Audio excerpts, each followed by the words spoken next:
is Jesus or God. But that Sabbath can be an antidote on our reliance on the sinful ways of this world to keep us alive. We're so used to living in this world that it just permeates us, right? It's this idea of like, a fish doesn't know that they're swimming in water. We don't think about the fact that we're breathing in the air. But now that I've mentioned it, you're all thinking about the way that you're breathing. It takes a noticing. Sabbath directly attacks the processes in our lives, our bodies, and minds by confronting us with our dependence on God and our own human need for connection with God and with each other. And so because our enslavement is holistic, Sabbath is also a holistic antidote that affects every part of our bodies and minds. That holistic thing means that while Sabbath is a practice that we can practice on a day, it's also an orientation, a way that we are shaped into the image of God. It's something that permeates not just one day of the week, right, but affects the way that we live in every day, every moment, that we start from rest.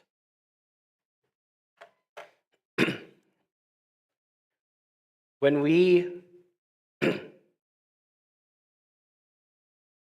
we experience grief, I think grief offers us something very special in that grief gives us an opportunity to really get in touch with our limitedness.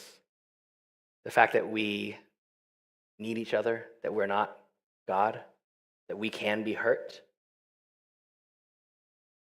And of course, these things are kind of hard, so we'll run from it. When we grieve, we often try to run from it with busyness. We drown our sorrows in substances, or other people, or video games, or Netflix, or whatever. We are self-medicating ourselves. We suppress the image of God in us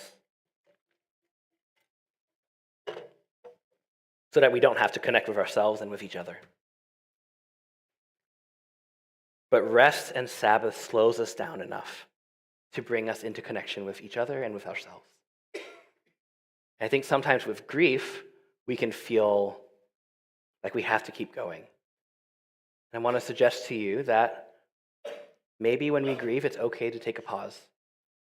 It's okay to take a break. I know that for me, when I was going through some of the deepest points of my grief and attending seminary, a friend suggested to me that maybe it might be good to take a quarter off. So I did. It's not something without sacrifice because it has affected and will continue to affect the rest of my seminary schedule. It's not great, but it kept me human. It kept me able to grow and heal. And I don't think I would have been able to heal without that time. So what I would suggest to you is if you are experiencing grief, consider that rest might actually be what you need.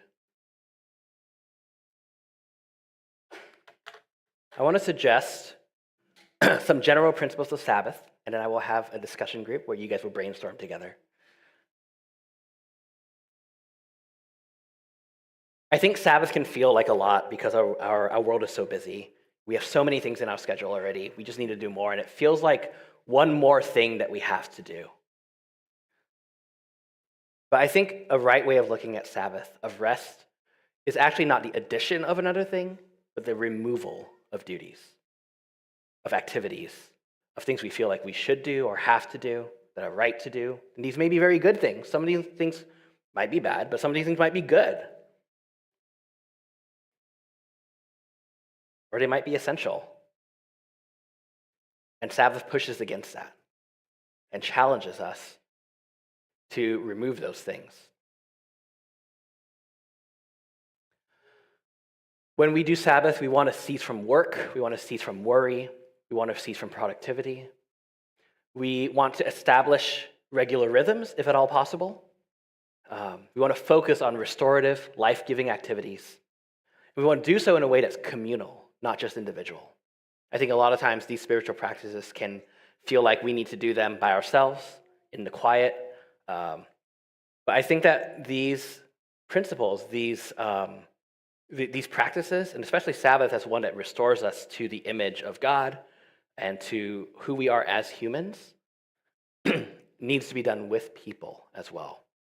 I honestly do not believe that Sabbath is sustainable as an individual practice. It just won't happen. There are too many external forces that want to stop us. And so we need to do it together. So as my high school Spanish book would say, te toca a ti, it's your turn. This is going to be a discussion portion of this. And I want you to discuss this with people around you. And here's your assignment. Pick one life-giving activity to do during Sabbath. Plan out, when will you do this? If you haven't done Sabbath regularly as a practice, I suggest you start with a third of a day. Morning, afternoon, or evening will be your whole Sabbath. If you already do that, maybe consider extending the amount of time if you can. And then, who will you do this with? Who's going to walk alongside you? And I might suggest that if the who is someone in the room, go talk to them now.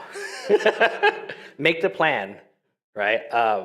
If I offer this to you as homework, you will probably not do it. So the homework is now. Discussion will begin. We'll just play some music in the background just to keep it from being awkwardly silent. And I want you to talk. I might walk around and offer input.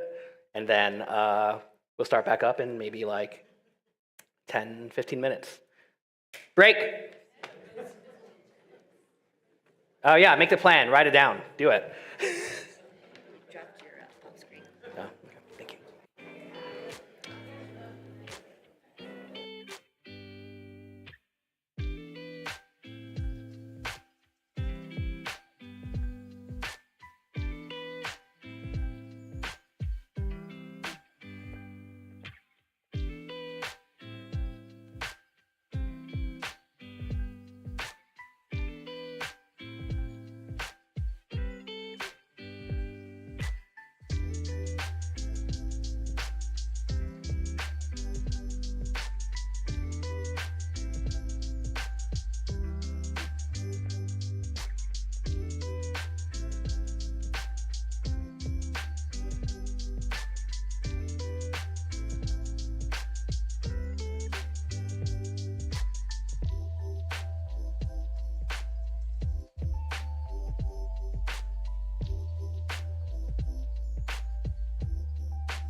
I'll make a very quick note that as we're thinking about our life-giving activity, it's not just not doing stuff, but also adding something in. It will require you to remove stuff, but you also want to add something in. And so I suggest that it is not just, I'm going to sleep a little bit more and catch up on my sleep debt. I think that's a good thing. I don't think that's Sabbath necessarily. Okay, carry on.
All right, let's bring it back together.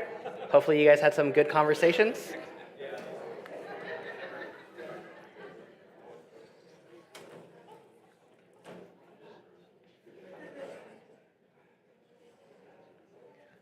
Something that I would suggest to y'all is that when you are done with a Sabbath, ask yourself this question. How did this make you feel? Right? Is it an important part of the innovation process, the innovation cycle, which means that you'll be revisiting it every time you do it or every few times you do it to ask, how did it go? Do I want to change something? Do I want to add something? Do I want to remove something? These will be important questions as for you to ask yourself individually and your community that you are doing it with. Something to expect as we practice these things. Discomfort. This is going to be very weird. It's something that I think as a society, we're very not used to. And so it will be inconvenient to do it. Or maybe even, impossible in some cases. There's going to be a lot of cognitive, emotional, and societal tension with Sabbath because the ways of this world, right, what Paul might call the powers and the principalities, the elemental principles of this world, go against Sabbath. They are opposed. I think that's why it's important for us to work together, to innovate together, to support each other, to be creative together, right? These are acts of creative resistance against the powers that want to enslave us. For further reading, and we're excited, I recommend, of course, there is going to be our book that we've been walking through, Sacred Rhythms. To go through this. This is great. If you guys are not in the group, feel free to read through that. On Sabbath, The Rest of God by Mark Buchanan is really awesome. It has several chapters, and the end of each chapter is a suggested activity to try out. So if you're looking for ideas, this is something that you can try as well. This was a super influential book for me. Playing God by Andy Crouch is a wonderful book on concepts of power. There's a really good chapter in here on Sabbath and how we use power to promote Sabbath. This is great, I think, just in general for everyone, but also if you are a leader or a business owner, this is a really good look at that. If you're interested in more of the ideas of the external oppression, internal, what do I call it? Sin. I recommend these two books by Richard Beck. This is Slavery of Death and Reviving Old Scratch about salvation, systemic forces, and spiritual warfare. They're good books. As we're thinking about some of these things, a note, I know that we have a lot of the acts of creative resistance, real quick. I think the ones that are going to be hardest are going to be for our parents and then also for our medical workers. You guys have a lot of stuff stacked against you. And so what I want to suggest to you all is ask for help. Reach out to people with your need because we can't help each other unless we are vulnerable with what we need. We're going to need to be very creative. So, brainstorm together instead of separately. It's better. And, this being the last in our series on sacred rhythms, I'm really present to this question that the students often ask me. It comes up maybe every year. How do I hear from God? How do I know what God's voice sounds like? And what I would like to propose to you is that one of the main ways that we are able to hear from God is by implementing these sacred rhythms in our lives. There's the story of Elijah in 1 Kings 18, where he is going to the mountain to hear from God, and there is a wind, a massive wind that breaks the mountain in two, and God is not in the wind. There is the earthquake that shatters the ground, and God is not in the earthquake. There's a fire that blazes and burns, and God is not in the fire. Instead, God is in a small voice, that God is in the silence. And what I would like to suggest is that these sacred rhythms, the things that we do, that we implement, create the space for us to hear God's small voice. That we are sometimes so focused on the fire and the earthquake and the wind, and then we ask the question, why can't we hear God? Why don't I hear from him or feel connected to him? And I think it's because our lives are so busy and so loud that there just isn't any room to hear from God.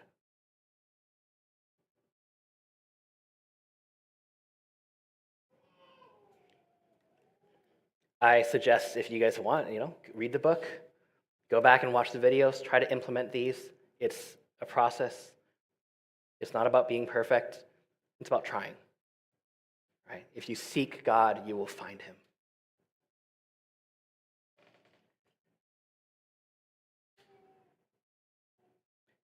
C.S. Lewis has a really great line in Till We Have Faces, where he suggests this: how can the gods meet with us face to face until we have faces, until we are fully human? These practices, these spiritual practices, help shape us to be more like Jesus, more fully human, so that we can meet with God more closely, that we can hear him more intimately. So I suggest to you that to journey together in these spiritual practices, to practice them together, that might be what it means to learn about love and practice it. That might be what it means to envision peace and work to build it in our lives and in our communities. This is what it means to go with partners in faith and abandon all the things that cheapen our discipleship. This is what it means to discover our gifts and offer them to each other in joy and generosity. So I think God really wants to meet with you, and I hope that we can do this together. After we say our sending prayer, we'll have a few prayer partners up front if you'd like to pray. If you guys want to use this space to pray, to connect with God, please feel free to do that. If you guys are done and want to hang out and chat, go ahead and go to the lobby, and we'll keep this space maybe a silent space for people. So let's stand and say the sending prayer together.